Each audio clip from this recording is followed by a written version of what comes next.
It's already done playing, Marrow. Oh, yeah, okay. Stop I was making being faces. Mama. I was trying to be Mama.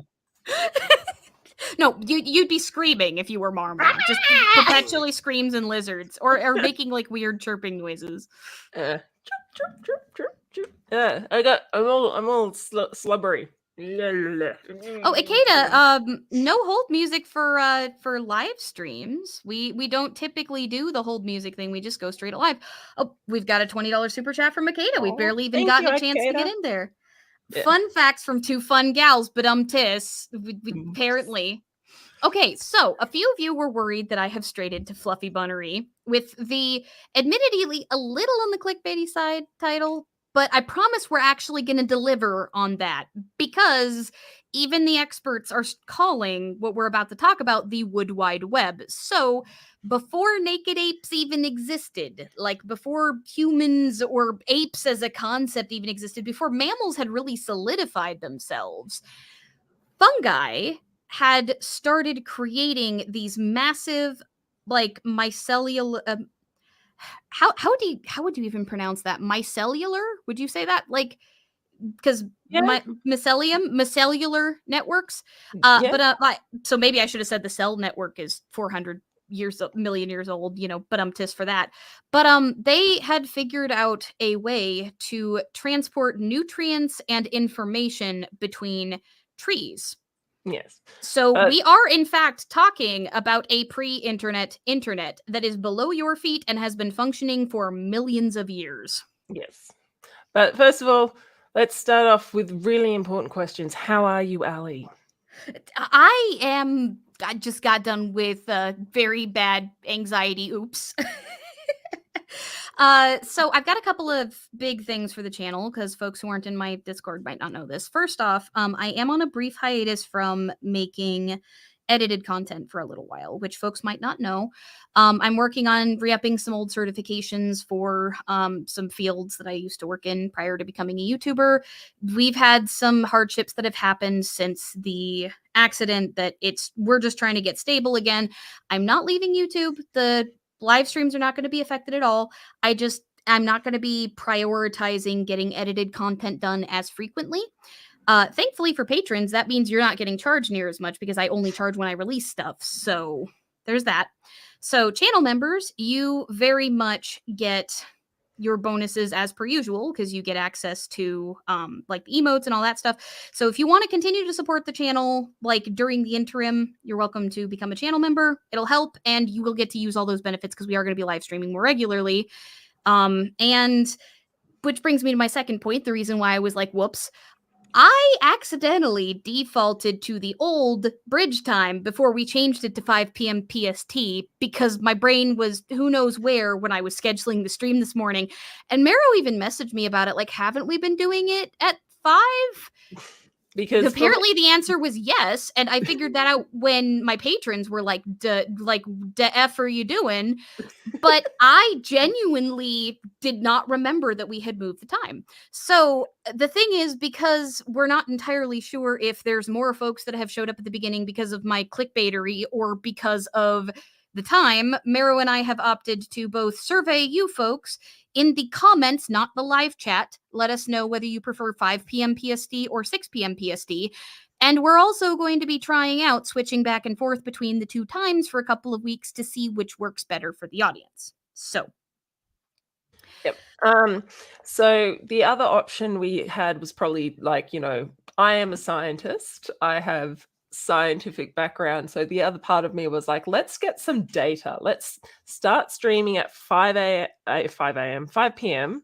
No, we are not streaming at 5 a.m. I am asleep. If there was a stream, it would be my loud snoring is what it would be. And my cat crying because she cries all night. So either 5 p.m. Ali's time, which is 10 a.m. my time, or 6 p.m. Ali's time, which is 11 a.m. my time.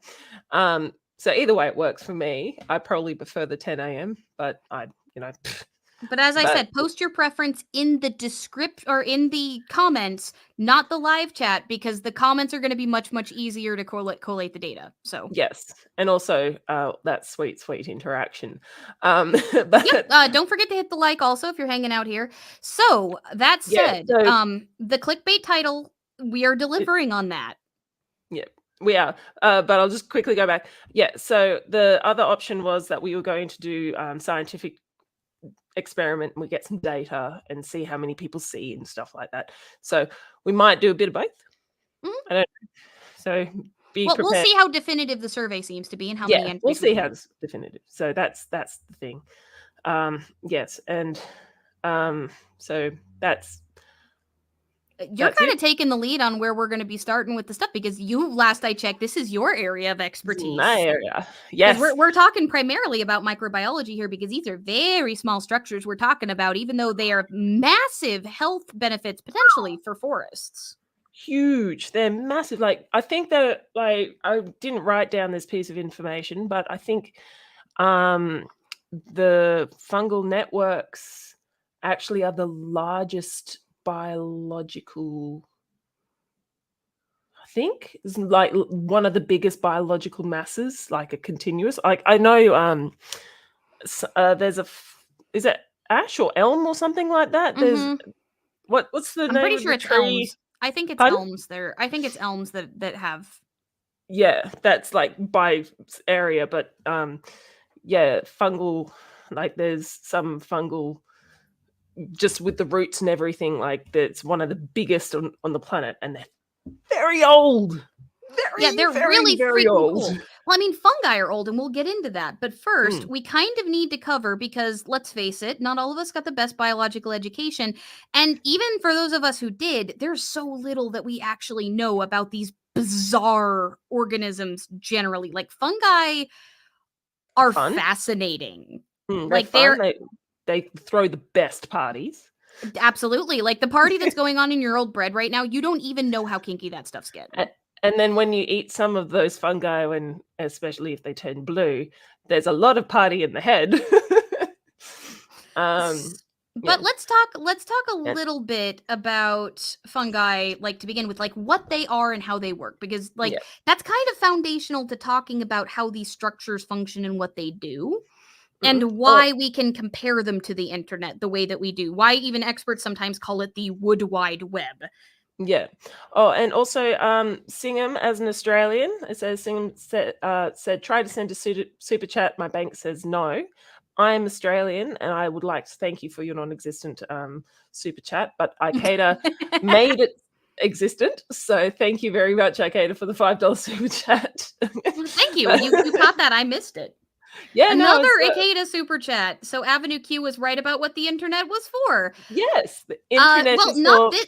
fun. The internet Actually, the is for internet is for actually taking care of the results of reproduction for plants. The internet is almost like it's like an internet babysitter, kind of like yeah. handing your iPad off to your kids, except like more if that iPad was also feeding them. So weird. Sorry, that just sounds so weird. But tell me I'm wrong. But I'm not wrong though, because like No. what the fungal networks do is it does so many things. So let's get back on track. We have an outline for the podcast this time because we did so much research. So let's start with what the heck is a fungus? Like what differentiates it from plants and animals? Yes. So it's basically an animal-like plant or a plant-like animal, like it depends on which way you want to look at it. Or is it or plants Are plants but fungus-like? actually it's more like are plants more fungus like or animals more fungus like because as far as we can tell fungus might predate both of them. Yes. Might. Yeah. Yeah, so they're plant-like because they don't move through using muscles like animals. Though some of them They have flagellae. Some of them do, yes, but they don't have muscle like plants, like animals do. They can reproduce asexually, but obviously so can some animals. They have a root system, although technically they're not roots, but they do get nutrients from the thing that they're growing on, which again is not necessarily a plant-specific trait. And of course, Because like they produce some of their own nutrients through photosynthesis. yeah, and plants, yeah, as you said, get the nutrients from don't get all of their nutrients from substrate. And of course, like fungus looks like a plant. So, if I showed a photo of a fungus to a person who's never seen one before, they'd probably think it's a plant. But, however, they aren't plants because of many reasons, one of which I thought was so cool when I learned about this. The structural sugar in their in their cell wall is chitin, which is not cellulose. So chitin is a sugar or a carbohydrate that because not all sugars glucose, fructose, and stuff like that. And basically the structure, it's quite stiff, and chitin is the same stuff that exoskeletons are made from. I also want to like apologize bugs. for this dog. If you can hear a dog barking, trust me, I want to murder it too. It just barks continuously. I mean, I don't have a problem with the dog. Don't get me wrong. I don't want to murder the dog, obviously, but it's just one of the things that, like, at 7 o'clock in the morning. Very anxious dog with owners who should be taking better care of said anxious dog. So it's not the dog's fault. I'm going to say that, but anyway, sorry about that. So where was I? So chitin is the same as the structural structural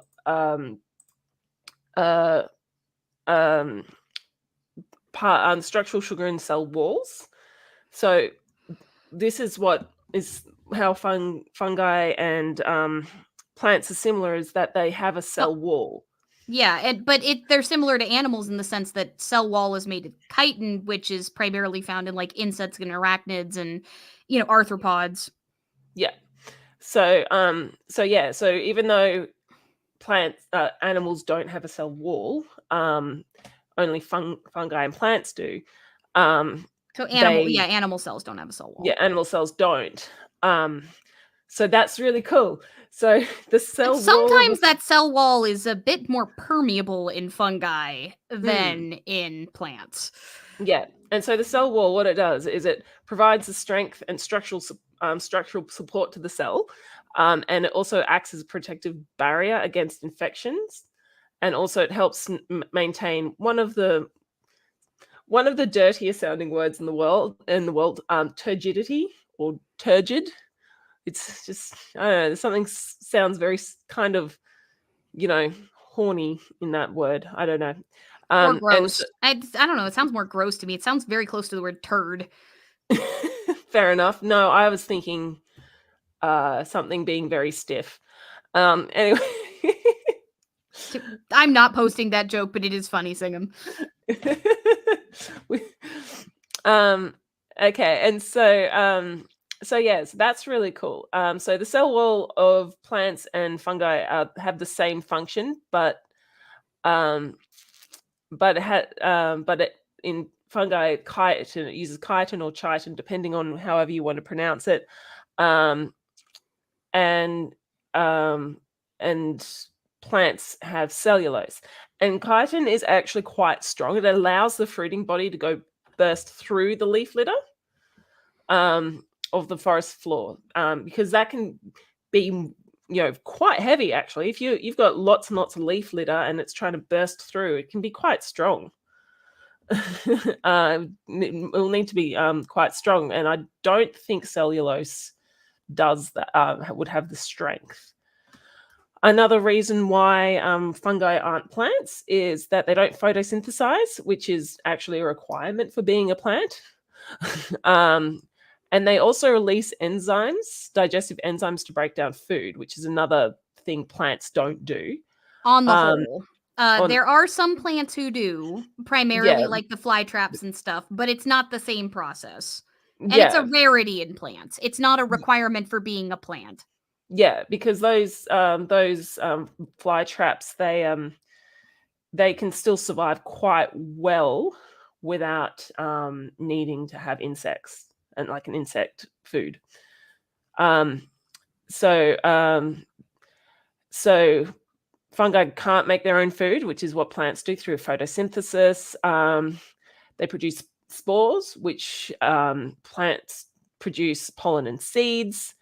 Another thing that's really cool, they store their energy as glycogen, which is a very animal thing to do, but Yeah, plants you still. currently have glycogen, unless you've been working out for the past 2 hours. You currently have glycogen sitting in your muscles right now. Yeah. Glycogen is the long term storage sugar that your muscles use for quick access when you do bursts of activity. So, if you have to get up all of a sudden and lift 50 pounds up off the floor, your body is going to be burning some of your glycogen to do it, because you're not necessarily guaranteed to have just sugar floating around in your blood unless you've eaten recently. And even then, your body's going to secrete a bunch of insulin to get rid of that as soon as possible. So your muscles need the ability to tap their own energy stores, and that's glycogen in humans. That's what it does primarily. Well, in animals, not just humans. Avian Pisaean, Your liver birdfish, also has glycogen stores. birdfish 33, or plain fish. I'm not sure if we're talking French or Spanish. That says that there are slugs that do photosynthesis. I do know that there are some sea creatures that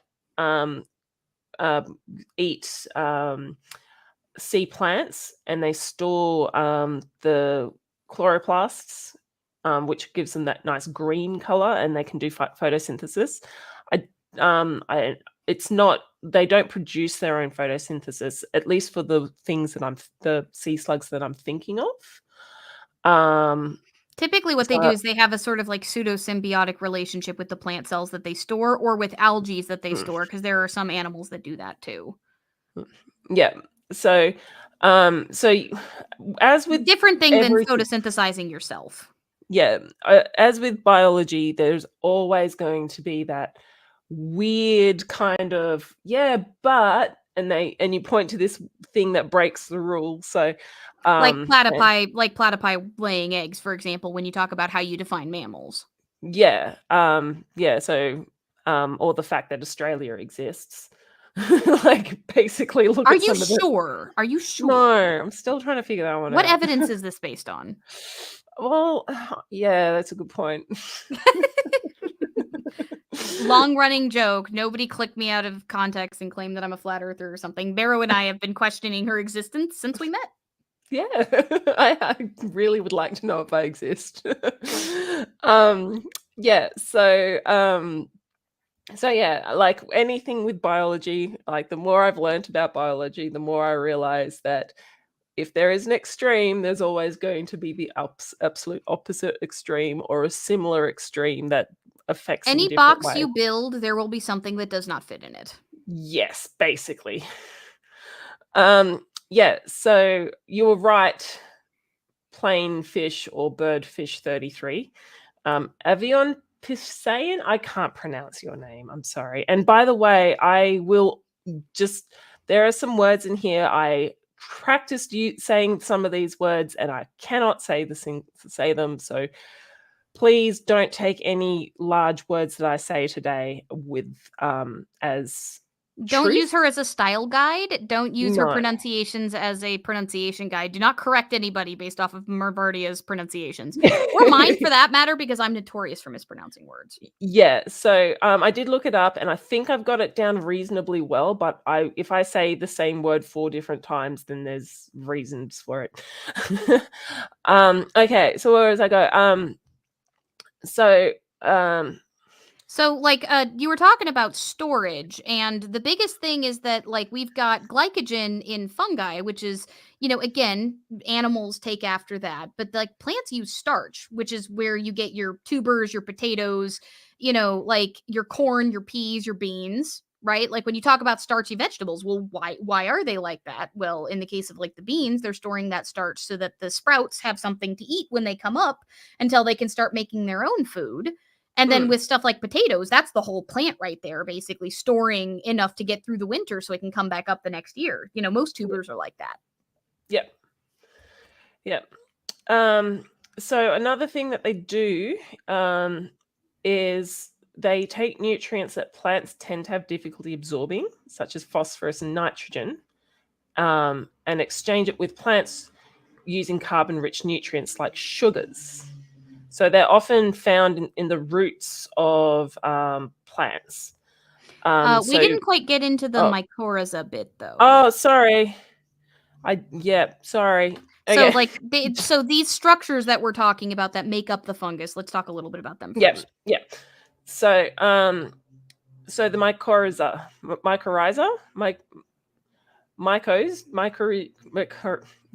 told you, Something. told you. I will type it in the chat. And everyone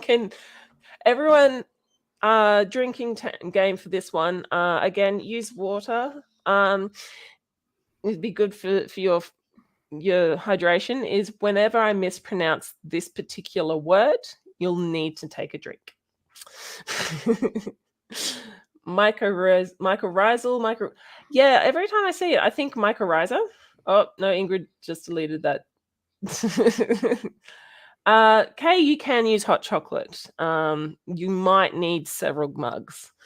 Okay, so yeah, so basically they these filaments that they use, the roots that aren't technically roots, they're known as mycorrhiza, and they extract nutrients from the soil that they're in. So they're kind of like roots, but they're not. And they take nutrients that plants generally have difficulty absorbing, like phosphorus and nitrogen, and exchange it with carbon-rich nutrients like sugars that plants kind of like release give them. So it's a symbiotic relationship between plants and the fungus. So like, But it's a lot more complex than just they do this on an individual level for the plant. So it's not like, oh, well, this one tree just has like this one fungus that's doing this as a favor to it. There's these vast stretching networks that connect. But what's interesting, like, let's talk a little bit about what makes the mycorrhiza a bit different from roots themselves, because like when you're talking about fungal anatomy is complicated. Yeah. I just want to quickly sidetrack. Dylan, you wrote, "Don't blame a dog for my inability to accept the sounds around me." I have ADHD. I actually also have autism. I have a neurological disorder that makes it very difficult for me to block out sounds. Also, you don't live here.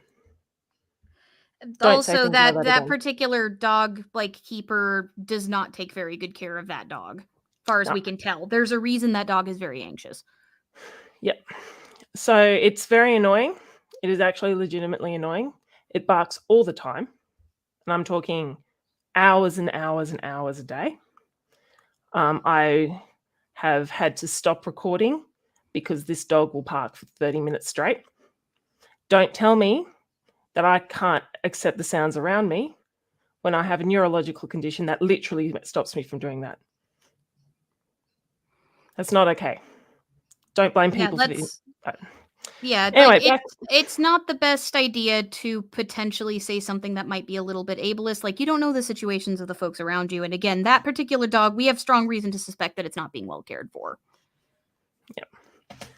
Okay, so back to what I was doing. Okay, so so different species of fungus or fungi or however you want to pronounce it. Or fungi. Some people say fungi, although I like fungi. They interact and they sort of spread their roots out. And let's see if I can find. There are a couple of different types, and I did write down these. Right, hang on. I did write down the different types. There's a couple of different types of mycorrhiza. So you've got So like first off, the mycorrhiza is a particular type. They even that would be made up of hyphae. Yeah, so there's a couple of different types, and I'm going to put in here this awesome website that I found, and it's like legitimately one of the coolest websites that I've found on talking about how about mycorrhizal and associations. So yeah, and there's a lot of large words. So if you find people saying, if you find the Australian accent and large words sexy, this is the stream for you, especially if you like hearing sexy, the Australian accent sexy, especially as I can't say a bloody word. So there's a couple of different types. There is what's called arbuscular mycorrhizals. And what they are is what it does is it actually penetrates the cells of the I believe the plural is root mycorrhizae. mycorrhizae. That's what you have in the notes document. You have mycorrhizae for the plural. I do. I should do. I think you're right. Yes. So mycorrhizae, and there's mycorrhizal, which I think is the adjective. That's the adjective. That is Yep. that would be the descriptor. Yep. So that's the so basically what the arbuscular mycorrhizas or mycorrhizae, because on this particular website that I'm looking at, the plural is mycorrhizas with an as. So language, guys, it's ridiculous. And so what it does, it actually penetrates the root. So what it does, which is really cool. So basically, what it does is that it's usually there. The hyphae, the soil hyphae, is usually already there due to a pre-existing network of hyphae from previous root activity. So, for example, if there was a plant that was there, I think we forgot to define hyphae. oh yeah, Because we were talking about the mycorrhiza, but you put the hyphae notes a little later because yes, I'm you were trying sorry. to figure that out still. So like that we need to define hyphae. Hyphae are basically like these tube-like structures that more or less build the entirety of the bodies of most fungi. Yeah. Yeah. So so what Ali said. So yeah, so basically the hyphae is like enters the root. It's usually there from previous root activity. So let's say a sapling was there and it was growing and it had its roots going down, and then it got eaten by like a deer or something like that. And so the spores are already in the soil, and so it says here, hyphae resulting from spore germination has a limited capacity to grow and will die if they do not encounter a susceptible root within a week or so. So hyphae emerge from a germination shield within the spore in Scutellospora and Acaulospora species. Yep. So basically, it's in a little packet, and it's just sitting there having a snooze, and then all of a sudden it comes in contact with the root, and it goes, "Oh, hello, root," and then it wakes up and starts invading the roots. But because this is symbiotic, it's fine. The roots are okay. I kind of wants it because these are able to transfer nutrients like phosphorus and nitrogen. And the reason why nitrogen is really important is that in gas-like form, nitrogen has three bonds, which takes a lot of energy to break, and I mean a lot of energy to break. And plants can't break these three bonds, so it requires a fungus or a bacteria to do it for them. And that's why for anybody who has ever grown beans that can fix nitrogen, that's why you have to inoculate the soil or it doesn't happen. Yep. Yeah, and there's I've seen photos of plants that are grown without these particular bacteria versus plants that were grown with the particular this particular bacteria.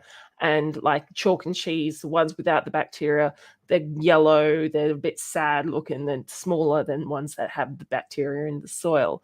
So that's actually one of the big reasons why chemical fertilizers can be so damaging to soil health in the long term, is because they can literally burn out and kill the microbiota in the soil.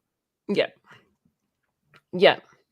So so basically what happens is the hyphae go into the roots and sort of like basically infect the roots and then give this really important nutrients to the plant. So the plant gives shelter and nutrient back, and so they have this symbiotic relationship. So that is called a buscular mycorrhizas or mycorrhizae, depending on how you want to. And I will put that in the chat. There's going to be lots of stuff in the chat for those who are podcasting if you want to do some research on your own sometime, because again, fungal science is really interesting. Weird. Mycology is fascinating. It is. It's incredible. And it looks like I'm yelling at you. It's like, buscular mycorrhizas, everyone! You're very excited, clearly. I am. It's very exciting. And there's another one called ectomycorrhizas or ectomycorrhizae. And these are, I'll just call them EMs from now on because that's much easier to say. So ecto usually means outside, because you've got like ectotherms and endotherms. Ectotherms meaning, they need heat to come from outside. Endotherms, you generate the heat from inside. Yeah. And also ectothermic reactions means as the heat goes outside. Yeah. Yep. So the energy gets produced and goes out, and that's why it's ectothermic. And a fun fact, very important to know those sorts of things. Curing resin is an ectothermic reaction. It gets very warm in there. Yes, it very much does. Okay, so what happens with not ectothermic, what is it called again? Ectomycorrhizas? Yeah. What they do is they actually grow around the tips of the roots, and it makes a little net, and the net is called I'm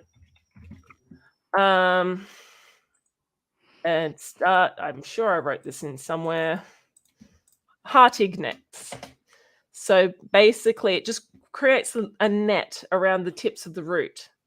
They don't enter the root. They just kind of it's like glad wrap or something, which is saran wrap for people who don't speak Australian. Saran wrap. Yeah. And they're called Hartig nets, and they're really pretty. And they basically what they do is they just kind of do what the previous arbuscular mycorrhizae do, only they just do it on the outside of the tip of the root. So what it does, it penetrates the host cells and basically goes between the cells, not into the cells as much. A little bit, but not as much. And they basically do the same thing. And so the host plants with this one are dominant in coniferous forests in cold boreal or alpine regions. So that means we've got a whole bunch of them up here because, we've got a ton of coniferous forests up in Washington. Yeah. And this is really cool. At least 10 lineages of angiosperms have independently evolved the capacity to host ECMs or EMs. And the majority of host trees or shrubs, the majority of hosts are trees or shrubs, but associations are formed by a few herbaceous plants, including Copresia. I don't know what that one is, so I'm just reading it straight here. So basically a lot of pines and coniferous plants and things like that have this Hartig net that goes around it. And so... But again, this doesn't just benefit the individual tree. These often form these big complex sort of networks that then can transport nutrients from larger, more established trees to offspring that are related to them. And somehow the trees know, or at least it appears they do. Yeah.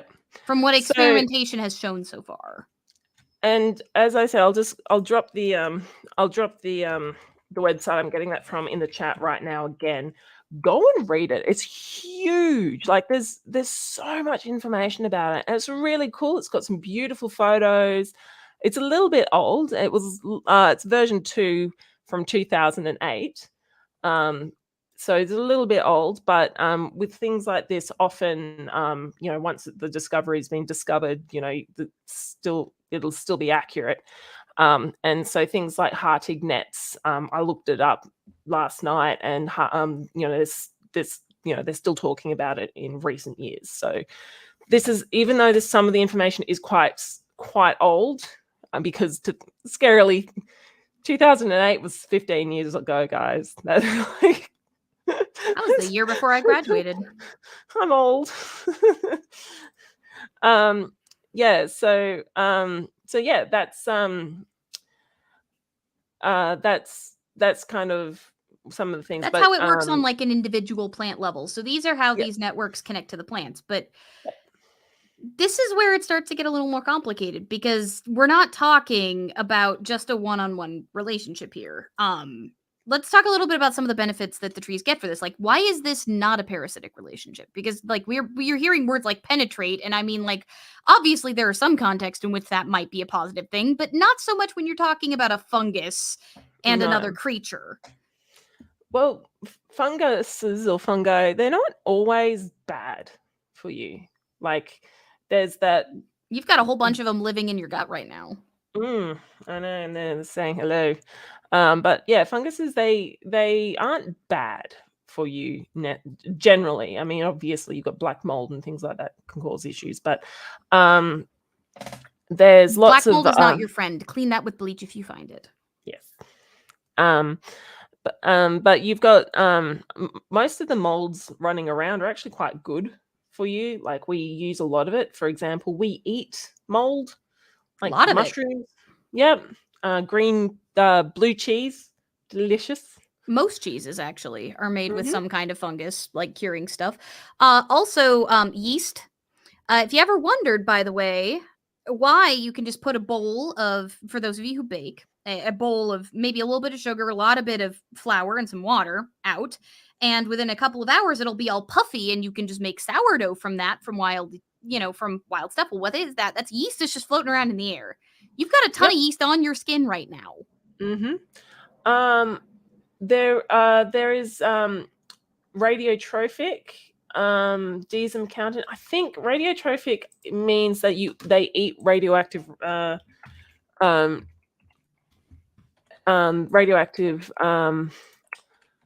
material, which is really cool. So I'm just looking at Wikipedia right now, and I know a lot of people are anti Wikipedia, but there have been studies to show that Wikipedia is just as or even more accurate than some like official encyclopedias. So radiotrophic fungi can perform the hypothetical biological process called radiosynthesis, which means using ionizing radiation as an energy source to drive metabolism. So that's not that doesn't have anything to do with whether it's healthy or unhealthy for you, though I would assume eating radiation that may gather in a fungi like that might not be the best idea. Well, the thing is, I think they're actually using radiotrophic fungi as a way to clean up places like Chernobyl, because they found it on the inside of the coffin, at the Chernobyl nuclear power plant, and it's just growing everywhere. And they're looking at that to maybe possibly use it to cover the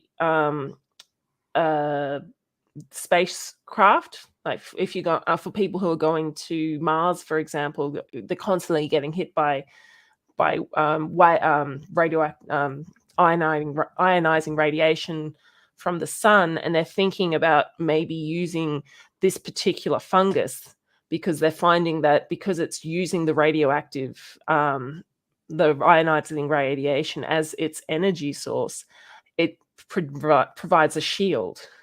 So that's a potential. JACAda also mentions that there are boars running around Europe that are radioactive because they eat truffles contaminated by Cold War atomic testing. That's crazy. But Deism Accountant, we are trying to focus a little bit more on the topic, like from the video title. Yeah. So if you could try to keep your questions relevant to the topic of discussion, which is primarily like the fungal networks that make up forests, we could consider looking into some of these other topics in future streams, but this is one of those streams where Marrow has to get to work at a specific time, so we really want to make sure that we actually cover and deliver on the title promise, because we haven't even gotten to the cool stuff yet. Yeah. So anyway, so what we're doing talking about is this fungal network. So we're seeing, and this is where we're going to have to get you to put an asterisk and slap it on my forehead or Ali's forehead or your own We'll get forehead. into that in a minute, though. We first want to talk about the hypotheses we have before we talk about the asterisk. Yeah, but there is an asterisk. Okay, so basically what they're doing, what these... Oh no, Avian, you have no idea. We're getting there. It's really freaking cool. Like interspecies not just inter-kingdom communication on a grand scale. It's very cool. So basically what happens is that the fungus grows up in the roots of the trees, and because they have this nutrient exchange, it also can they also pump nutrients from one species to another. Like, so for example, or from just individuals within the same species, and it appears that there may be some ability for the plants to influence who gets some of those excess nutrients. Yeah, which is pretty cool, with an asterisk. So what you're seeing is, because fungus, as you know, can be quite like small. There are trees, like ancient trees with thousands of different species sitting on being there, and they're basically the hubs. They're the server centers of this particular the mother trees. Yeah, the mother trees. And basically and what they're finding, that if you fell these trees, it's actually really detrimental to the forest. Because what's happening is, it's like basically, a server gets shut down for whatever, and then your internet stops working, kind of thing. Or it's like a server goes down. Initially, you're going to have to redirect traffic to other servers that may, like, this would be like if there were a central server that went down, you'd have to redirect traffic to other servers, but also they may not be as well equipped to handle the new traffic load, because now where that was distributed over 10 servers, now there's only 9, and some of them might not be as large and as capable of handling that extra traffic. Or in this case, imagine that those servers were also providing food to their communities as well, because this would be like shutting down a server that also happens to be a food bank. Yeah. So if a plant is being attacked by a pest, it sends out signals, and to let other plants know that there is a pest coming, so they can mount a defense, their defenses before the pest arrives. That's another thing that they can do. They found that as a tree starts to die, it starts pumping its carbon and dumping its carbon into the network, and so all of a sudden they're finding carbon from this particular dying tree pop up in other trees around, because of this network of communication between we're thinking that is being pumped through using the fungal networks. So that's another thing that's really cool. They've like done experiments where they found the carbon isotopes that they had put into dying trees like miles away. Yeah. And so there's evidence to suggest that so there's all those, that's sort of the information, basically the information, whatever's happening in a forest, the chemical information can be spread amongst other trees within the forest. But of course, it's not all rainbow and lollipops, because you forgot about the DNA makeup bit oh about the yes, bonding and the similarities to gut bacteria, because that was one of the things that really, first off, gut bacteria are fascinating.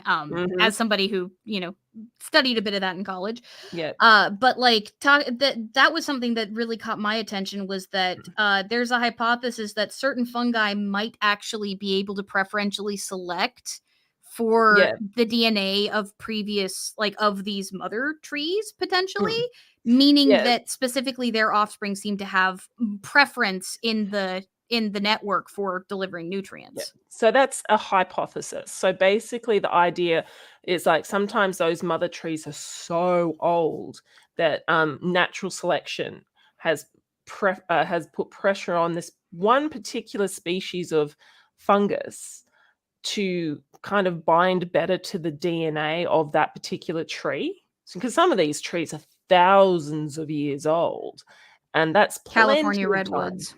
Yeah, plenty of time for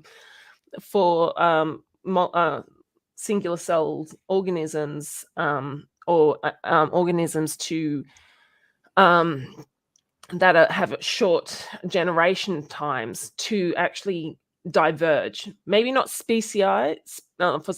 species, speciate, but at least subspeciate. So so it's one of the biggest tragedies, in my opinion, of when they just clear cut old growth forest.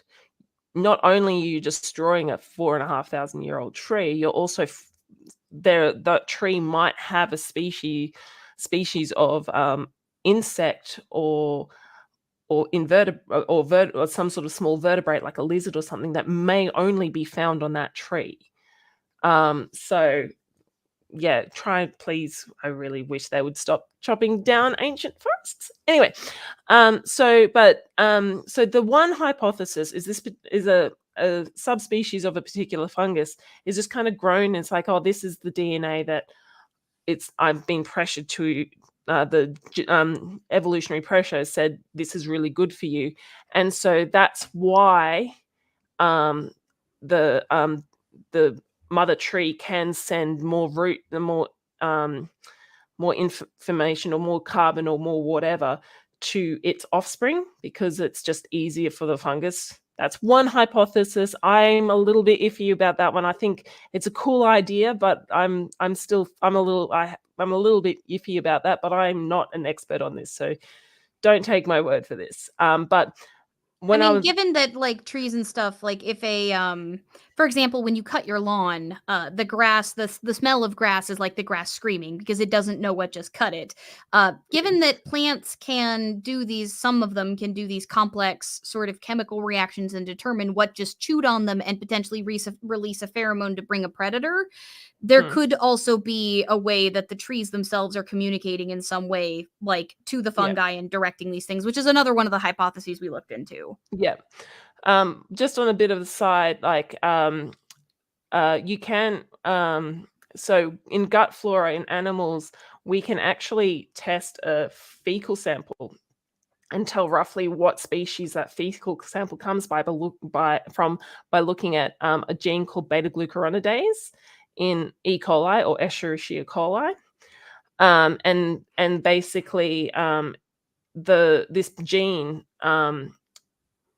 is more prevalent in the guts of certain animals. Like, so yeah, you can actually use Escherichia coli or E. coli as fecal source tracking. So if there's been an outbreak of a water disease, like a waterborne illness, even if it might be cholera or something like that, you can take some of the contaminated water and sequence the beta glucuronidase and the E. coli, and then you'll be able to go, oh, that this particular disease comes from buffalo or humans or koalas or whatever. So that's really cool. E. coli is a fascinating bacteria. So yeah, so what I was saying earlier is that rainbow, like even though it's not rainbow and lollipops, like the fungal networks can connect fungal networks that connect rival species, not maintained as much by the trees because they're adding nutrients to their enemy. um, Diseases often get spread through this this thing, the fungal network.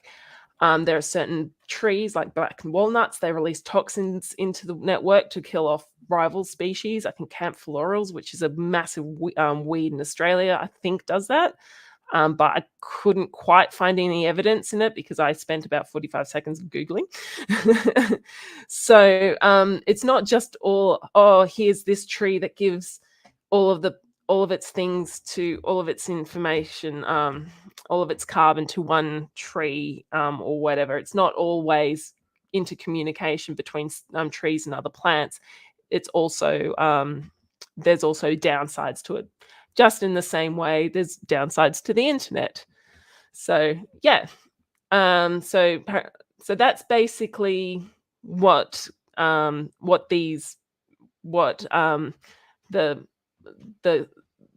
into the wood wide web is. That's some of the studies that we've done. So as Ali said earlier, they've done studies where they've injected particular carbon isotopes and a while later they find collections of this the carbon isotopes put into other trees, and so we've done that.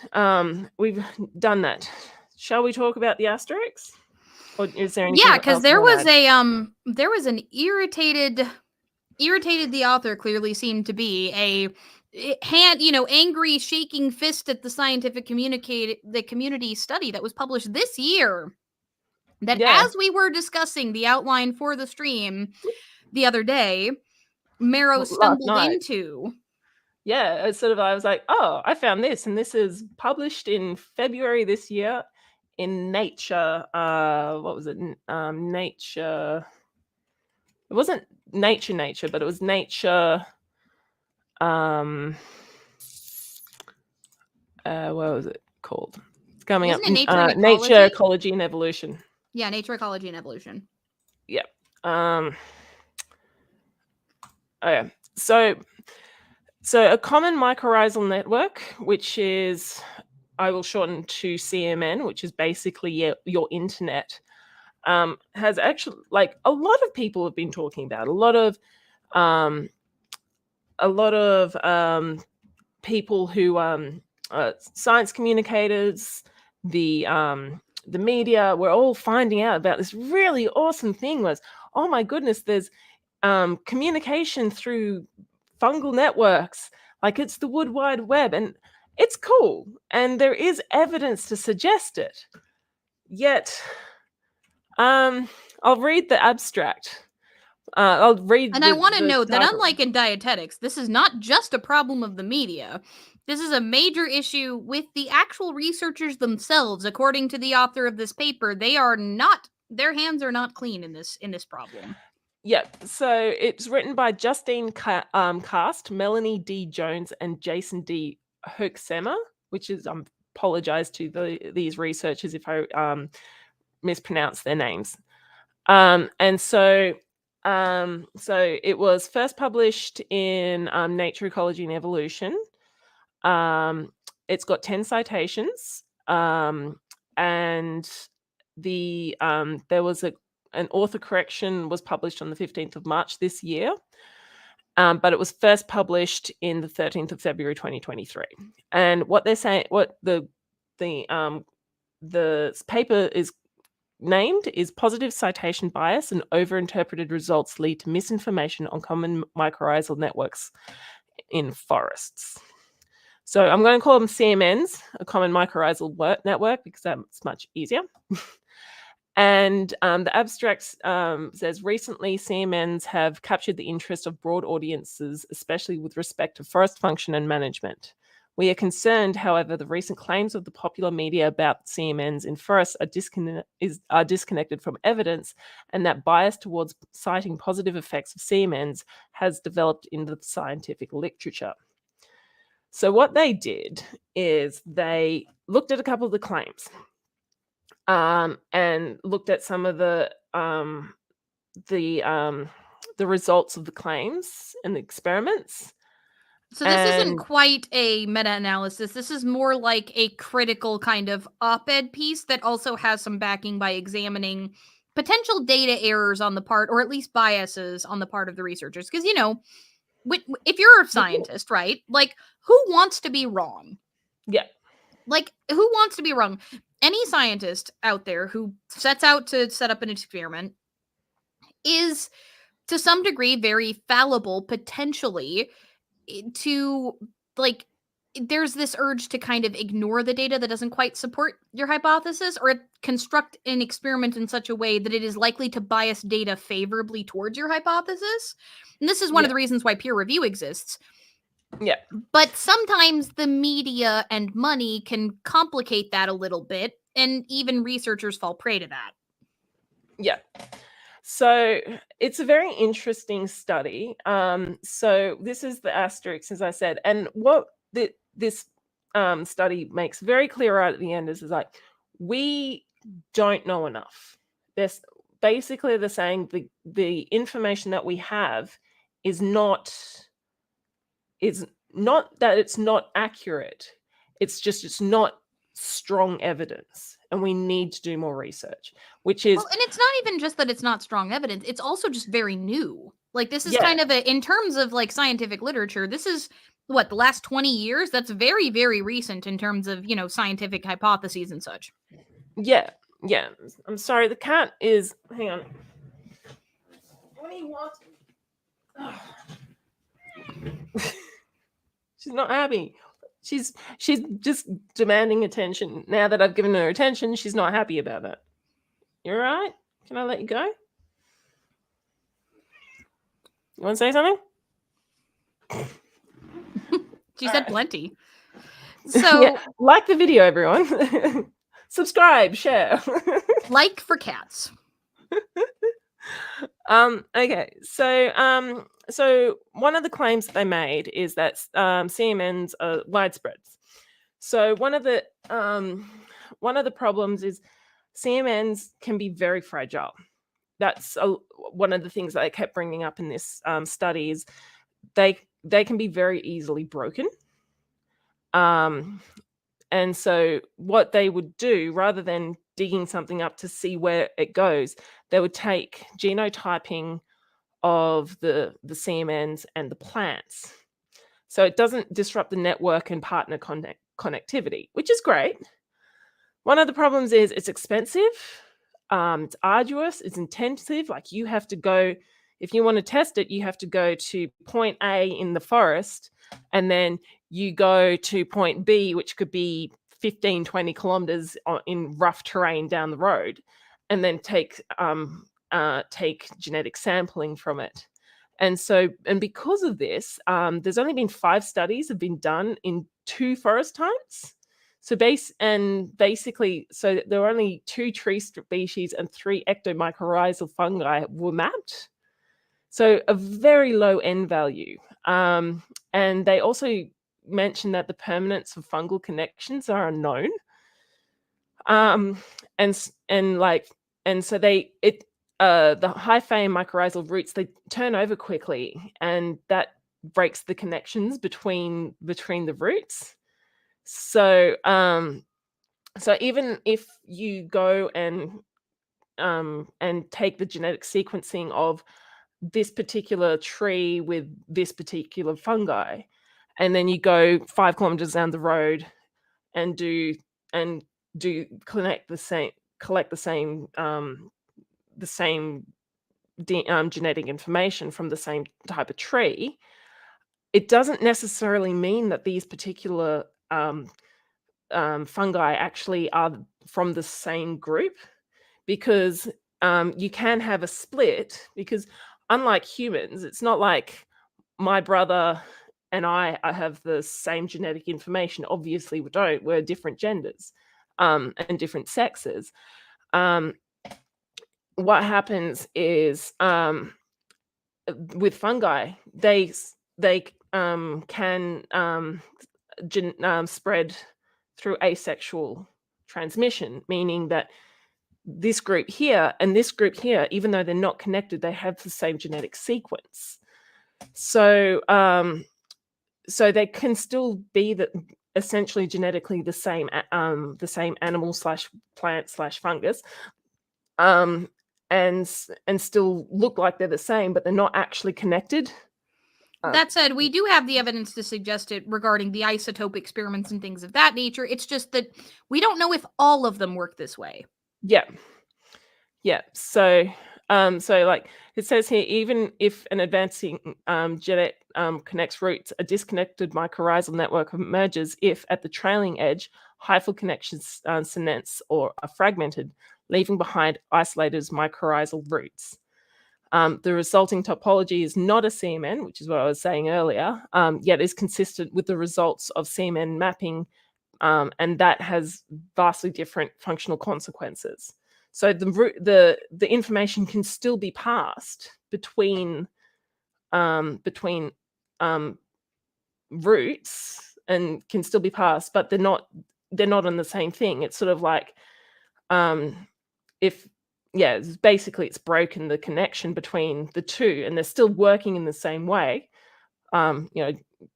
Just like, for example, if there was a worldwide catastrophe and I could lose contact and the ability to contact Ali because she's on the other side of the world. She exists and I don't. I could still talk to another Australian friend because we are still interconnected. But since we blinked out of like the connection between the two dimensions have been broken, I can't contact Ali, even though everything's the same. So that's that's something that they've done. So instead of genotype mapping, they look for presence and structures of CMNs by identifying ectomycorrhizas formed by the same fungal species on different trees. In some cases, mycorrhizal root tips from different tree species are sampled in close proximity, making claims about the potential for CMNs plausible. However, just because the same species is there, even though they're colonized by the same species, each tree could be colonized by a different genet of that function, meaning that a CMN doesn't exist. So basically what I was saying earlier. So by similarly weighing different lines of evidence to support for the presence of CMNs, we undermine strong evidence and simultaneously inflate weak evidence. So what they said, basically people got so excited that they made things look a lot more certain than they were, and then that got translated to science communicators like us, which is why we struck the stream the way we did, because at present, if you look at the literature, everything that we explained about the fungal internet being over 400 million years old, which fungi are some of the oldest creatures that exist, if you want to call them creatures, like, you know, as we joked earlier about, like, are animals more fungi-like or plants? The reason that we said that was because, like, obviously, if you know anything about evolution, there was a point in our history where there was nothing on land except rock. Yeah. Like, literally, all life was in the seas. And what ends up happening is you end up with, if you're familiar with the term megafauna, we ended up with megafungi, where these gigantic mushrooms and some smaller fungal species, they literally evolved to digest rocks, and their corpses, if you want to call them that, became the first soil that enabled plants and animals to emerge from the primordial seas, as it were, and eventually begin to colonize land. Because fungi have the ability to digest dang near everything, and these ancient fungi clearly could do this, which is one of the coolest things that I've ever learned. But when you're talking about that sort of thing, like, that's really freaking cool, right? And what fungi can do generally is also really freaking cool. They're these incredibly ancient creatures. But at the same time, if you examine the evidence, everything we just explained about how far back this dates and how it works, that is what science is telling us. But science might be telling us that in part because of the fact that not enough work has been done yet. We don't know all of the nuances of how these things function. We know what they appear to do, and we know what some experiments seem to suggest that they continue to do. And we know that, like, soil health seems to rely on microbiota generally.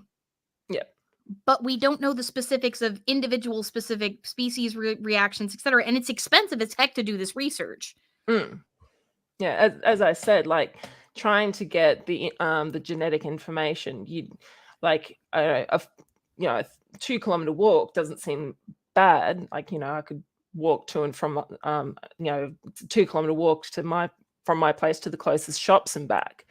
But that's because it's all nice and paved and everything like that. A 2-kilometer walk in the forest is totally different.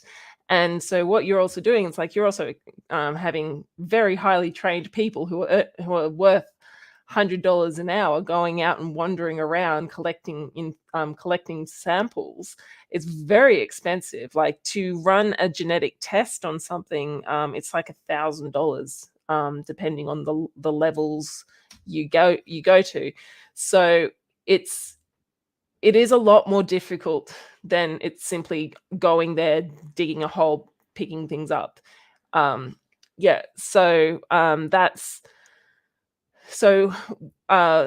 It's exciting and promising research, but what Ali said and what I said earlier, they're putting a lot of emphasis on inconclusive evidence. So the next claim they make Still at is the that, hypothesis stage. yeah, we're very much at the hypothesis. And the thing is, like, because these it's 400 million years worth of coevolution, it's going to be so complicated, like ridiculously complicated. And to be able to say, oh yes, this one thing is doing this one thing, it's like never, like the older something is, the more integrated it is within a ecosystem. Well, So especially because sometimes these networks seem to be made up of, upwards of 30 to 50 different fungal species that interconnect between the trees and the shrubs and other things. We have no idea how those interactions work. yeah. And as you mentioned earlier, things like diseases and the like can also be transferred along them just as easily as nutrients. Yeah. But also another argument they have is that it could just be from root to root interaction as well, and like just skip the CMNs altogether. So another claim that they make is that resources are transferred through CMNs and increase seedling performance. So what they did to test this hypothesis is they used mesh pots to restrict the movement of fungi between plants and to test whether or not they require CMNs to help with resource distribution. However, one of the problems is that one of the problems is the experiment designed that the mesh pots can cause root and hyphae to become pot bound. So they are looking at these saplings that have been basically blocked off from interacting with the CMNs and go, oh, they're not working as well as they normally do. But it's because that the roots were being blocked rather than, and even then the same with hyphae. Like hyphae can get, just like you have a root bound plant, hyphae also can get blocked in the same way.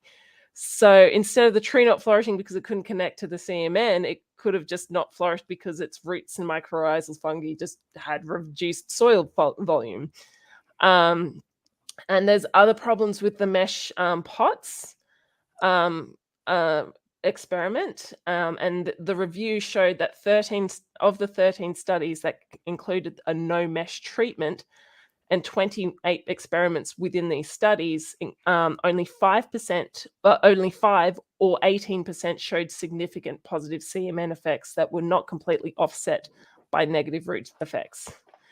So there's still some debate again, but some authors argue that a positive seedling response in a no mesh treatment could be due to the formation of CMN, but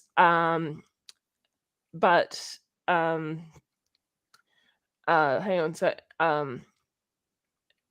So there could be positive effects, but like the design of the experiments they're claiming is flawed. Yeah. Now, granted, we're not experts enough to say whether or not it is, but there clearly is some debate in the scientific community, as there often is, and that debate is not being translated well to the public. Even within the literature, this is the only paper we found that discusses it. Yeah. Which reminds me a bit of the replicability crisis that's currently going on in psychology, for example. Yeah.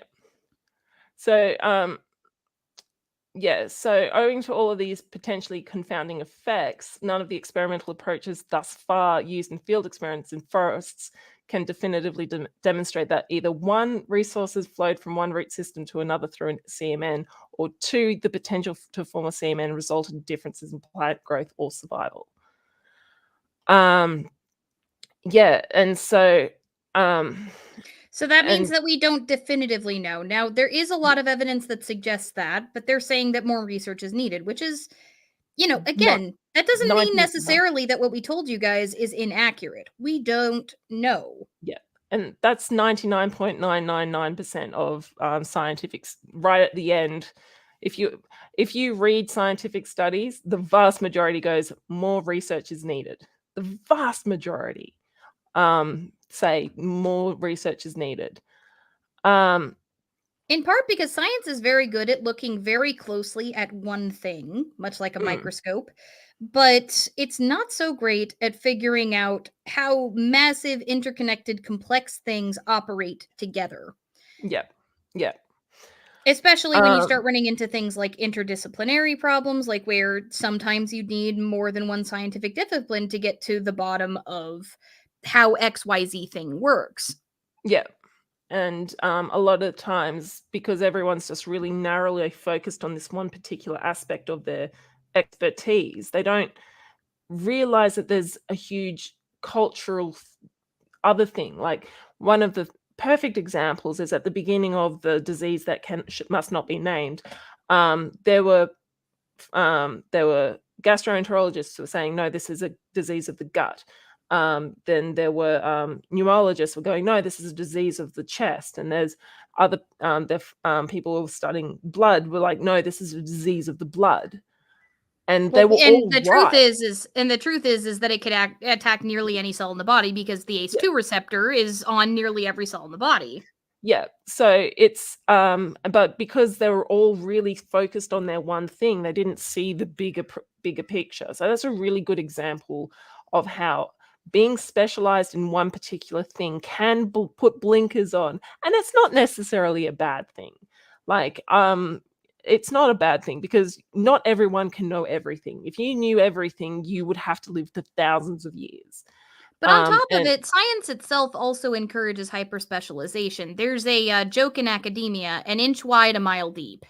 Yep, yep. And I was listening to Talk Nerdy with Cara Santa Maria, and she was interviewing a microbiologist. I can't remember the name of the podcast, and she the name of the lady, but she was it was on Talk Nerdy, and the lady was going, okay, I am a microbiologist, but what these things that were happening because of colonialism and rah rah rah. When I walked in, I started talking to these people about what was important to them, and it was totally different to what we thought was going to be important to them. So she actually really encourages people to actually go and react with the people that you're doing the studies with, for crying out loud. Like, this is a group of people, there's this waterborne illness, and we keep telling them they need to boil their water. Why aren't they boiling their water? Well, it turns out they're not boiling the water because they need to cook meals, because they have like the gas is sporadic, and if they had to choose between boiling 3 liters of water or cooking their meals, what are they going to do? So so it's one of those things where she's calling for scientists to actually take a step back and talk to each other. And it's been a problem with science for years, for massive things. And anyway, I'll continue on. So the third claim that's often made is that mature trees communicate preferentially with offspring through CMNs. And it says here in the that trees preferentially send resources or signals warning of insect damage to offspring through CMNs has gained recent traction in the popular media and scientific literature, and they've got so many citations. But they haven't found any evidence from peer-reviewed published studies in forests to support this claim. The single peer-reviewed published study that addresses phenomenon of tree signaling amongst tree species through CMN in response to insect damage was a pot study in a greenhouse. So, yeah. Which we do, again, we know that plants themselves do signal, at the very least, they can signal predators to bring them in, because there's lots of studies that say that. But Yeah. in terms of in the fungal networks, again, if you read all the studies, they talk about it, but we don't know where that idea came from. Yeah. But they will just say it. And that's where, again, as a layperson, until we read this paper, how are we supposed to know? Even with scientific backgrounds with both of us, if you're reading the papers, they give this suggestion. You have to dig and dig and dig and dig and dig with a level of expertise to realize that, hey, there's a lot of cool stuff here. The scientists that are talking about this do seem to think this, but maybe we're not entirely sure how they came to those conclusions.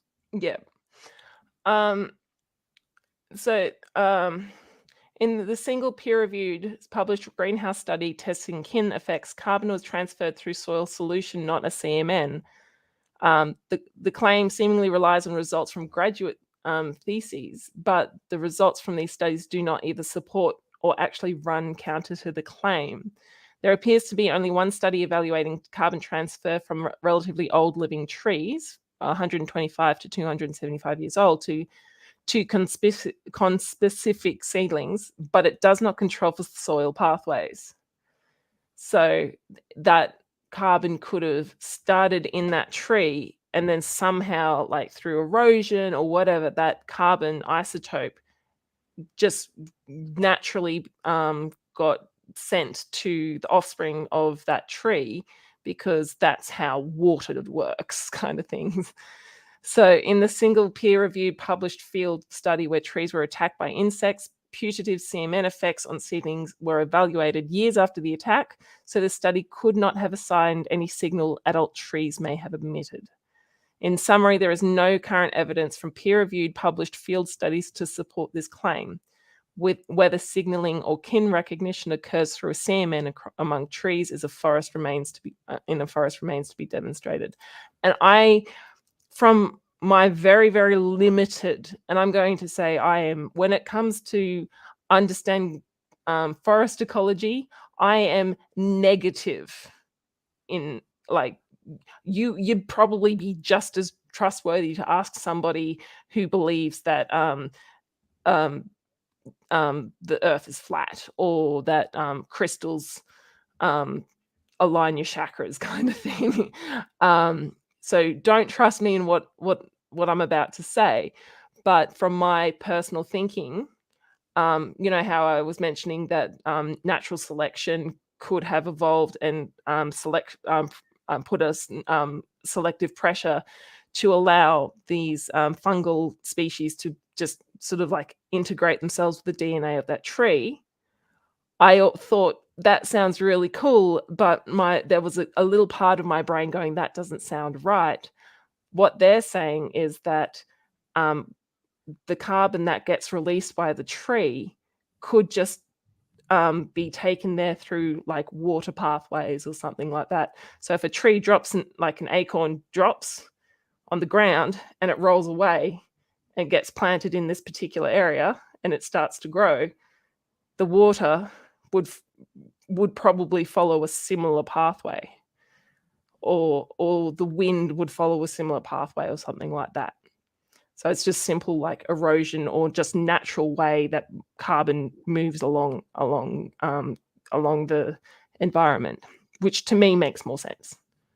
But as I said, take that with huge amount of grain of salt, because I know nothing about forest ecology. There's also some evidence to suggest that, again, if, for example, with fixing nitrogen in the soil generally, like there clearly is at least some level of beneficial effect. Yeah, like, we're not saying that CMNs are bad, and there is probably some form of chemical communication. Like, it's not a unreasonable thing to think if there is some sort of chemical communication. Okay, so D as a accountant, science is not about facts. It's a common misconception. They don't put facts in quote unquote plain English because science isn't necessarily about facts. Science is about finding the most probable explanation. Yeah. It's a common misconception, though. Yeah. So it's one of those things that, as cool as this sounds, and as cool as it actually is. Yeah, it is still very cool because there would be some sort of chemical communication amongst trees. Is it mediated through fungi? We don't know. We don't know. There's evidence to suggest yes, and there's evidence to suggest no. It just needs more. There's evidence to suggest yes, but maybe not on the level that science communicators have been communicating to the public. There's again, we need field studies, and that's the biggest problem. We need more field studies because the current studies that we have may not be adequate in terms of their construction, which is what I mentioned at the beginning when we first brought this up, is talking about how you construct studies. It's very easy to construct a study in such a way that it is difficult to not get a yes. Yeah. And it's not a bad thing. It's not, well, it is a bad thing, but it's not a malicious thing. I mean, every single study has its limitations. Like, you can't have a study without its limitations. You could have the best designed study on the planet and it will still have limitations. It's just I would say maybe not. CMNs might only exist in a few meter radius. It might only exist for that, and it might only be around for a couple of days or weeks or maybe a few months. So, we don't know if it's the same fungus, or its offspring could take over and connect it, or maybe the interconnections between the species play a bigger role in how these things function than we think. Because one of the other limitations is that these studies tend to examine one fungal species and one tree. But as we mentioned, there are other studies that suggest that you could find upwards of 30 to 40 different fungal species interconnecting a bunch of different plants, and trying to isolate the action of any one of them. Again, science isn't very well suited for that as a process. Because remember, science isn't a quote unquote concept in the sense of science doesn't arbitrate truth. Science is a process by which you find the most likely explanation. And so when you're talking about what is that process well suited for, well, one of the things it's not very well suited for is trying to figure out the complexity of how a ton of different things interact with each other. It's very good at figuring out how one thing might likely work within the parameters of that experiment.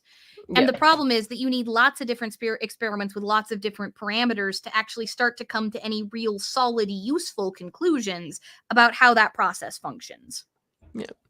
So don't be so excited about fungal networks. There is still way too much information that we don't have. Well, I mean, you can be as excited as you want to. They are really cool. But don't take the claims that you might read in the news at face value. Yeah. And also, plants do communicate through roots as well. So, and through pheromones. Again, some when you cut your grass, that smell, that wonderful smell of fresh cut grass, is the grass screaming that it has been cut, and it doesn't know by what. Yeah. So, no.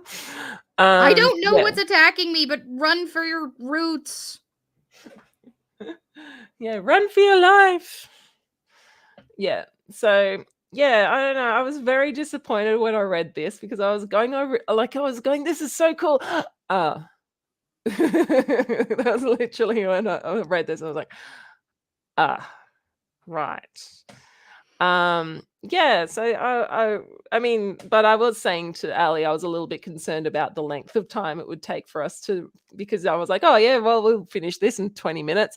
Oh, right. Well, now this has been put out to a 1.5 to 2 hour stream. But I mean, again, I think it's a good PSA because it's very easy to take a study at face value, or even a few studies, or a meta-analysis even. Somebody was like, what meta-analysis is this based on? The answer is it's actually based on a lot of scientific studies, that this fungal internet exists. But how exactly it functions, what specifically it does, apart from seeming to facilitate communication based off the studies we have done, we don't know. But the claim at the beginning of the video, based on the current scientific evidence and the conclusion of those studies, it appears that we've had the internet since well before the internet, and it's just been below our feet helping out the forest. And until we get enough data one way or the other to conclude otherwise, I mean, it's fun to learn about what we know. Yeah. And Yeah. it'll be interesting to see what kind of studies come out in the future, because forest ecology is a deep interest given the current climate change concern. Yeah. Yeah, and I'm hoping that, and one of the things that is good about these sorts of things is we find something real that could be really cool. It captures the public's imagination, and all of a sudden, because it's captured the public's imagination, people are going to be more interested about what happens to the forest. Well, I mean, tell me how many of you clicked this video specifically because of the title? Yeah, and it's just one of those things where animals like when something scientific captures the public's imagination, all of a sudden a lot more research is being they're pushing. We want more information about this. This is really cool. We want more information. And so that And then encourages. funding just magically appears because, Yeah. the schools especially, people tend to forget that money influences science. Schools are more likely to, say, get grants if they're putting out information that the media and the public find interesting, because then you've got press releases, then the name of the school is out there, and Mm, that means that there's more likely to be donors who might take an interest in the school, etc. So mm, like, there are biases within the scientific community that can push in one direction or another. And a study that pushes back against claims that the public find fascinating, well, I mean, everybody remembers what happened when Pluto suddenly became not a planet anymore. yeah. And so yeah, and this sort of thing is really I sort of, as much as it's annoying that these claims have been overstated by scientists. Usually it's the media, but this time around it's by scientists. It's very annoying. Which is why But we can conclusively say, with the evidence that we currently have available, the internet is, in fact, over 400 million years old. mhm, However, there are scientists that are disputing the evidence we have available and the yeah, quality of the studies that evidence is based on. yeah. So, but I'm not totally against what has happened. Well, not yeah, I'm definitely not against, because I want more research done into forest ecology, because we need forests to survive, and with climate change happening, with all of the stuff that's happening right now, it's important that we know this stuff.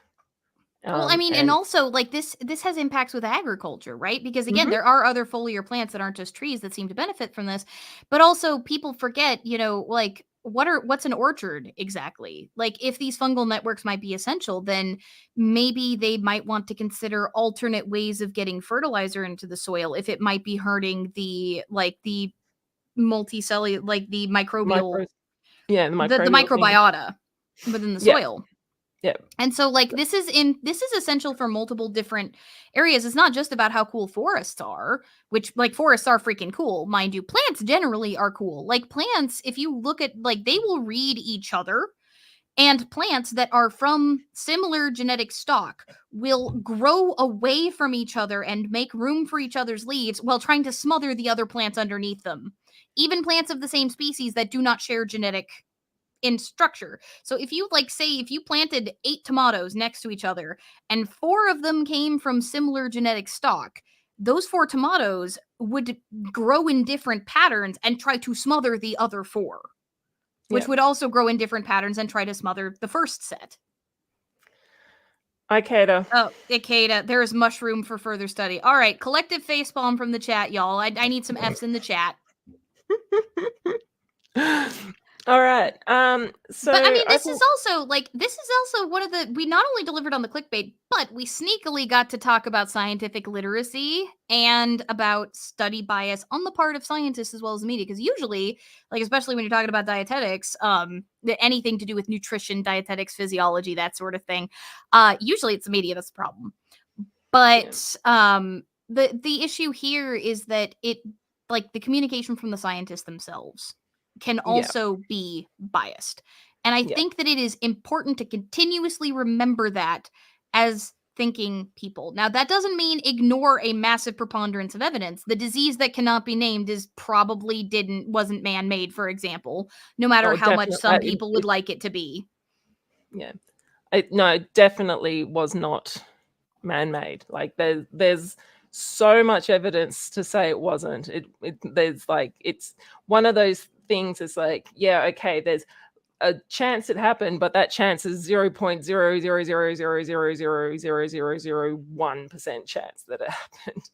So there was yeah, so it was, yeah, it's, there's so much evidence to suggest that the disease that cannot be named actually was, it evolved naturally and jumps species into humans. Which That's is like, really common for pathogens to do. It's how most yep, pathogens end up in humans, to be honest. yep. All So, right. do Oh, we want to talk a little bit about what our next topic is going to be? Because you've got a soapbox to stand on. I have a massive soapbox, but I think Akita wants to talk about the fungal party because we didn't talk about fungal Fungal cells. reproduction. To be honest, that would need its own video almost, because fungal reproduction, it depends on which kind of fungus you're talking about. Some fungi reproduce by budding, for example, so primarily A's. Some of them reproduce through the intricate, complex mechanisms that can involve upwards of 50 different sexes. Some of them like seem to reproduce primarily through like the multiplication of the existing structure, kind of like it seems like what corals would do. Some reproduce by spores. Like the most interesting thing that we found, for example, was that some fungal structures are so fluid that the chitinous outer membranes protect multiple cells that have merged together into almost like a cytoplasmic soup, where multiple nuclei will just slosh around in there that all belong to the same species. And then some have these thicker chitinous walls where they will come into contact with each other, break down that chitin, allow the nuclei of the two entirely different individuals, if you can call fungi that, to intermingle their nuclei, which then allows them to fruit and generate the spores.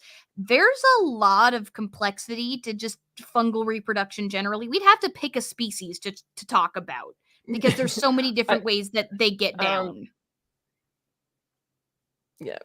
So that could be a stream. So But D as an I accountant, for the think ones that next bud, you stream, wouldn't be able to crossbreed them for traits. But again, for the ones that don't, I don't even know. Again, it really depends on how the reproduction is accomplished, because it's not quite the same thing as say plants or animals where we have a thorough understanding of the process.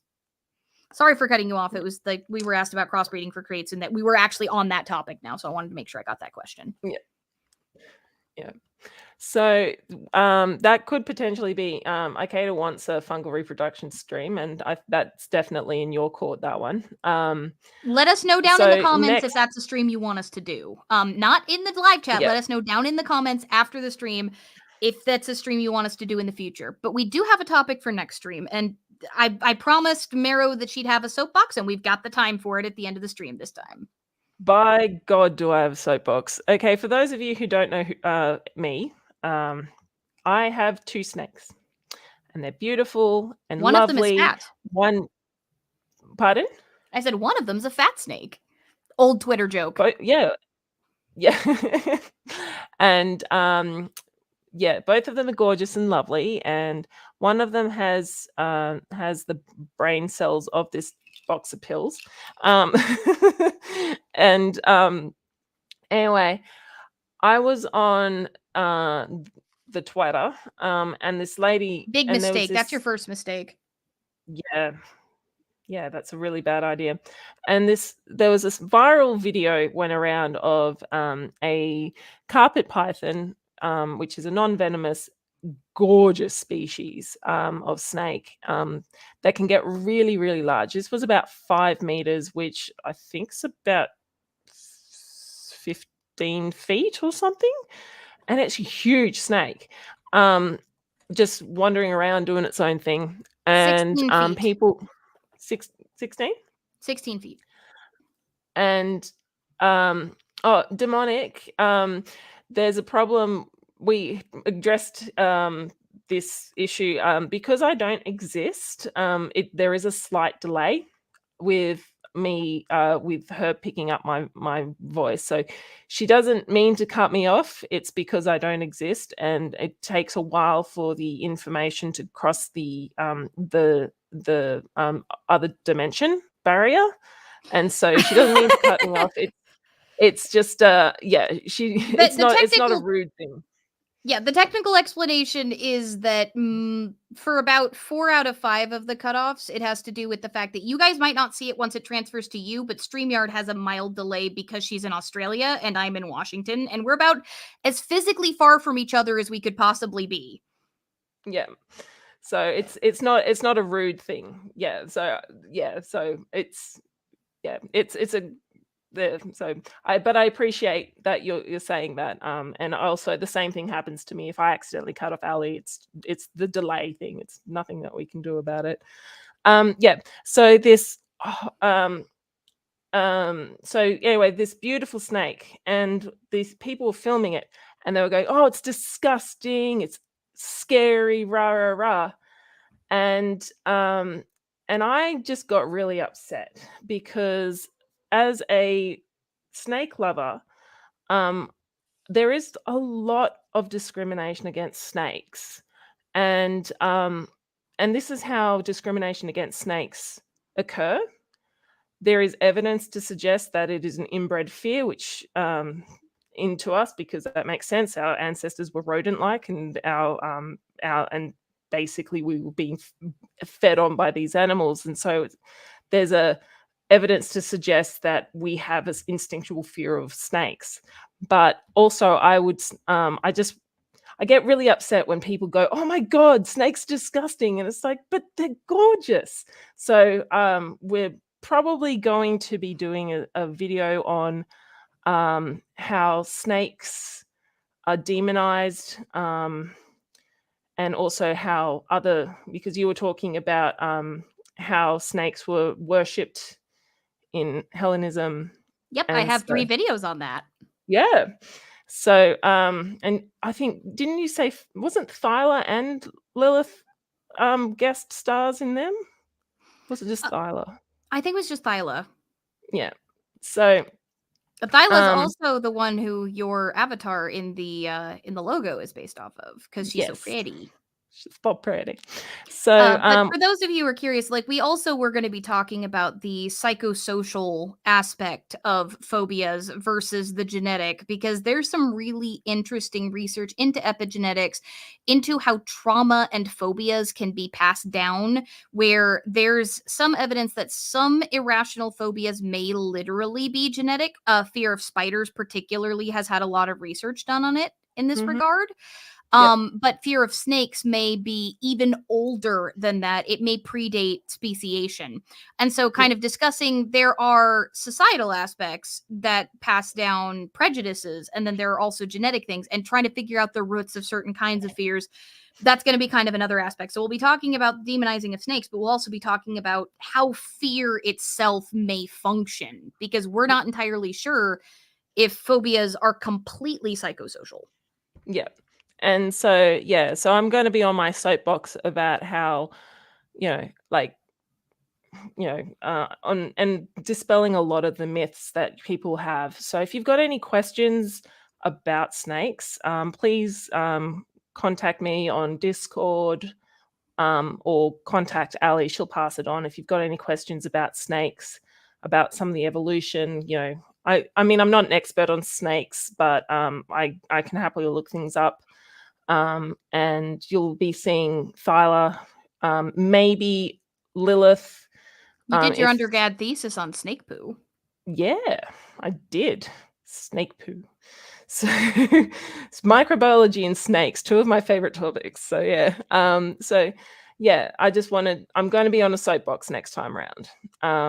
And we'll also be talking about the way society, religions have worshipped or demonized snakes. In Greece, both actually. They did both. And like I said, if you want to check that out, there's actually an entire series in the Common Hellenism playlist and in the mythology section on snakes in ancient Greece. There are 2 videos on snakes as adversaries, and the first of 2 videos on snakes as positives. The first video being snakes in the divine, and I am still developing and working on the follow-up, which is snakes in the dead. Because there was a belief in ancient Greece regarding ancient souls coming out as snakes coming out of the ground, house snakes. There's a lot of really cool stuff. So if you're interested in that and you want to get a little bit more on it, I have done quite a lot of work on the way that ancient Greeks specifically saw snakes, but we'll be talking about a few other different pagan traditions and how they looked at snakes as well. Because, again, some of how we view snakes is clearly cultural. In ancient Greece, for example, one of the reasons why they might have seen snakes in a positive light is because in both Egypt and in parts of Greece, non-venomous snakes inside the house may have killed rodents quite a lot, helping to preserve the house's stores. And so, of course, they'd be seen as good spirits in that way. Yeah. Yeah. So that's the soapbox that I'm going to be on for next time. And and then what about your video? What's been going on with that? Work has been going on with that. I am actually currently working on that right now. I have about 10 to 15 hours worth of editing to do in it, and I'm hoping to get contact somebody who said that they'll be doing a little bit of animation for me. Hopefully they'll be able to get onto. I'll be able to get that piece of animation between now. I'm putting down. My aim is to sit down and do decent amount of work on it, and hopefully, fingers crossed, no guarantees, but hopefully I will be able to release it next week sometime. So I am working on it. Just my actual real life work has just gone. About 5 people are away on holiday. Do you want work? No, you want work, don't you, Meredith? No, I don't. No, you definitely want work. Fine, I'll have work. So Kay, actually, we'll get into this more in the next video, but fear and disgust are actually very similar reactions in the brain. Like, they are heavily related to one another. So, that said, though, I think that pretty much wraps it up. Do you have any more conclusions you want to say about forest fungal networks? Because, again, this was one of the coolest things we've ever researched together, and it's interesting. It's interesting how much we were able to find, but it's interesting how much is up in the air for us to discover. And I honestly think that there probably is a lot of evidence that these are primarily positive. For one thing, they wouldn't be as well adapted as they are, especially with these bigger trees where they seem to be in better health when they have these connections. I just think that science is going to have a harder time unraveling the complexities of it, given that there are so many intertwined species that seem to play a role in how these things work. Panda has some words about CMNs.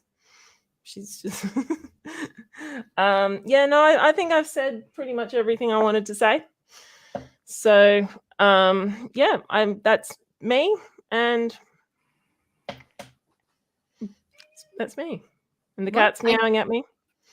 Well, because Mara's got to get to work, we're hitting about the 1 hour 45 mark. Thank you all so much for joining us. If you haven't hit the like button, make sure you hit that like button. If you're new and you haven't subscribed, feel free to subscribe, or hit the dislike if you don't like us. If you don't want us to show up in the algorithm, it's equally helpful. Don't forget to drop down into the comments. Let us know if 5 PST for a start time works better for you for streams in the comments, not the live chat, or 6 p.m. PST does. We're going to be running some experiments to see, in actuality, what folks who might not be here this time prefer, but we would also like to see what you guys have to say.